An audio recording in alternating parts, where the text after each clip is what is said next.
Welcome to Low-Key PD. In this tutorial, I'm going to show you how to set Google Calendar to treat events from Gmail.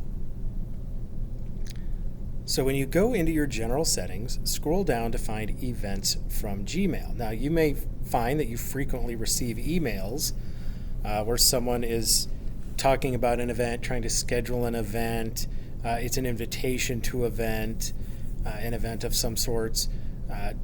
How do you want Google Calendar to interact with events in Gmail? You can just turn it off. Don't do that. Don't try to read into my Gmail for events. I'm going to cancel that.